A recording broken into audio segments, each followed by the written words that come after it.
ಬೆಂಗಳೂರಿನಲ್ಲಿ ರಾತ್ರಿ ಇಡೀ ಗುಡುಗು ಸಹಿತ ಭಾರೀ ಮಳೆ ಸುರಿದಿದೆ. ಪ್ರಮುಖ ರಸ್ತೆಗಳು ಜಲಾವೃತವಾಗಿದ್ದು ವಾಹನಗಳು ಮುಳುಗಿದೆ. ಇನ್ನು ಬೆಂಗಳೂರಿನ ಹಲವು ಏರಿಯಾಗಳಲ್ಲಿ ಮಳೆಯಿಂದಾಗಿ ಅವಾಂತರಗಳು ಸೃಷ್ಟಿಯಾಗಿದೆ.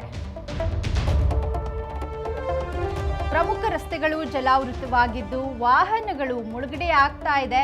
ಹಾಗಾಗಿ ವಾಹನ ಸವಾರರು ಪರದಾಡುವಂತಹ ಪರಿಸ್ಥಿತಿ ನಿರ್ಮಾಣವಾಗಿತ್ತು. ಇನ್ನು ವರ್ತೂರು, ಕೆಆರ್ ಪುರಂನಲ್ಲೂ ಮಳೆಯ ಅವಾಂತರಗಳು ಹೆಚ್ಚಾಗಿದೆ. ರಸ್ತೆಗಳೆಲ್ಲವೂ ಕೆರೆಯಂತಾಗಿದೆ. ಹಾಗಾಗಿ ವಾಹನ ಸವಾರರು ಹೈರಾಣಾಗಿದ್ದಾರೆ.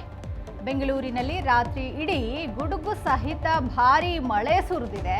ಹಾಗಾಗಿ ಪ್ರಮುಖ ರಸ್ತೆಗಳೆಲ್ಲವೂ ಜಲಾವೃತವಾಗಿದ್ದು ಅವಾಂತರಗಳು ಸೃಷ್ಟಿಯಾಗಿದೆ. ವರ್ತೂರು, ಕೆಆರ್ ಪುರಂನಲ್ಲಿ ಮಳೆ ಹೆಚ್ಚಾದ ಕಾರಣ ಅವಾಂತರಗಳು ಸೃಷ್ಟಿಯಾಗಿದ್ದು ರಸ್ತೆಗಳಲ್ಲಿ ನೀರು ತುಂಬಿಕೊಂಡು ರಸ್ತೆಗಳೆಲ್ಲವೂ ಕೆರೆಯಂತಾಗಿದೆ.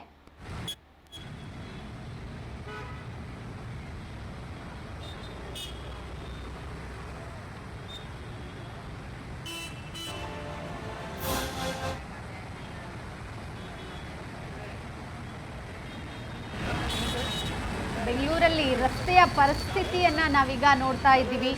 ರಾತ್ರಿ ಇಡೀ ಗುಡುಗು ಸಹಿತ ಭಾರಿ ಮಳೆ ಸುರಿದಿದೆ. ಈ ಮಳೆಯ ಅವಾಂತರಕ್ಕೆ ರಸ್ತೆಗಳಲ್ಲಿ ನೀರು ತುಂಬಿಕೊಂಡಿದೆ. ಹಾಗಾಗಿ ರಸ್ತೆಗಳು ಅಕ್ಷರಶಃ ಕೆರೆಯಂತಾಗಿದೆ. ಇನ್ನು ಬೆಂಗಳೂರಿನ ಹಲವು ಏರಿಯಾಗಳಲ್ಲಿ ಮಳೆಯಿಂದ ಅವಾಂತರಗಳು ಸೃಷ್ಟಿಯಾಗಿದೆ. ವರ್ತೂರು, ಕೆಆರ್ ಪುರಂನಲ್ಲೂ ಕೂಡ ಮಳೆಯ ಅವಾಂತರಗಳು ಹೆಚ್ಚಾಗ್ತಾ ಇದೆ. ಇನ್ನು ಮಳೆಯಿಂದಾಗಿ ರಸ್ತೆಗಳಲ್ಲಿ ನೀರು ತುಂಬಿಕೊಂಡಿರುವ ಪರಿಣಾಮ ವಾಹನಗಳು ಮುಳುಗಡೆ ಆಗ್ತಾ ಇದೆ. ಹಾಗಾಗಿ ಸವಾರರು ಹೈರಾಣಾಗಿದ್ದಾರೆ.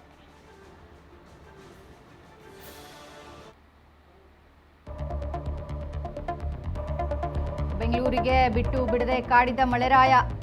ಕೆಆರ್ ಮಾರ್ಕೆಟ್ ಹೂವಿನ ವ್ಯಾಪಾರಿಗಳಿಗೂ ತಟ್ಟಿದೆ ಮಳೆ ಎಫೆಕ್ಟ್. ತಡರಾತ್ರಿ ಸುರಿದ ಮಳೆ ನೀರಿನಲ್ಲಿ ಕೊಚ್ಚಿ ಹೋದ ಹೂವಿನ ರಾಶಿ. ಮಾರ್ಕೆಟ್ನ ಹಲವೆಡೆ ಮಳೆಯಲ್ಲಿ ಹೂವಿನ ರಾಶಿ ಕೊಚ್ಚಿ ಹೋಗಿದೆ. ಮಳೆಯಿಂದ ಲಕ್ಷಾಂತರ ಮೌಲ್ಯದ ಹೂಗಳು ನಾಶವಾಗಿದೆ. ತಡರಾತ್ರಿ ಬೆಂಗಳೂರಿಗೆ ಬಿಟ್ಟು ಬಿಡದೆ ಕಾಡಿದ ಮಳೆರಾಯ. ಹಾಗಾಗಿ ಕೆಆರ್ ಮಾರ್ಕೆಟ್ನ ಹೂವಿನ ವ್ಯಾಪಾರಿಗಳಿಗೆ ಮಳೆಯ ಎಫೆಕ್ಟ್ ತಟ್ಟಿದೆ. ತಡರಾತ್ರಿ ಸುರಿದ ಮಳೆಯ ನೀರಿನಲ್ಲಿ ಹೂವಿನ ರಾಶಿ ಕೊಚ್ಕೊಂಡು ಹೋಗಿದೆ. ಹಾಗಾಗಿ ವ್ಯಾಪಾರಿಗಳಿಗೆ ಸಾಕಷ್ಟು ನಷ್ಟ ಉಂಟಾಗಿದೆ.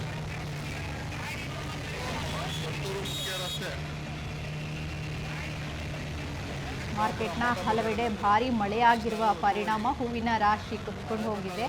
ಇನ್ನು ವ್ಯಾಪಾರಿಗಳಿಗೆ ಸಾಕಷ್ಟು ನಷ್ಟ ಉಂಟಾಗಿದೆ. ಲಕ್ಷಾಂತರ ಮೌಲ್ಯದ ಹೂವುಗಳು ನಾಶವಾಗಿದೆ.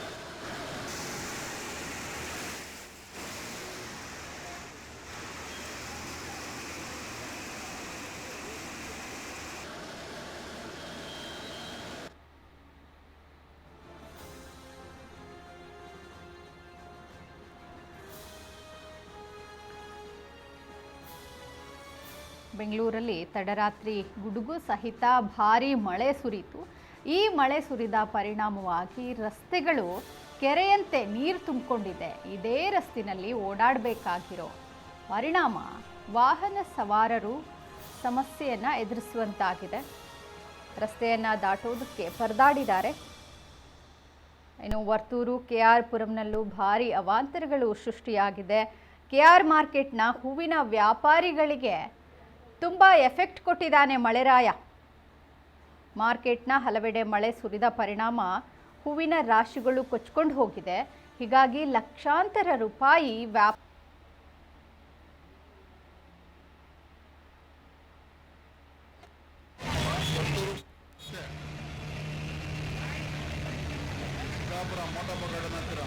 ರಾಜಕಾರಣ ಒತ್ತುವರಿ ಮಳೆ ಬಂದಾಗಲೂ ಇದೇ ಅವಸ್ಥೆ.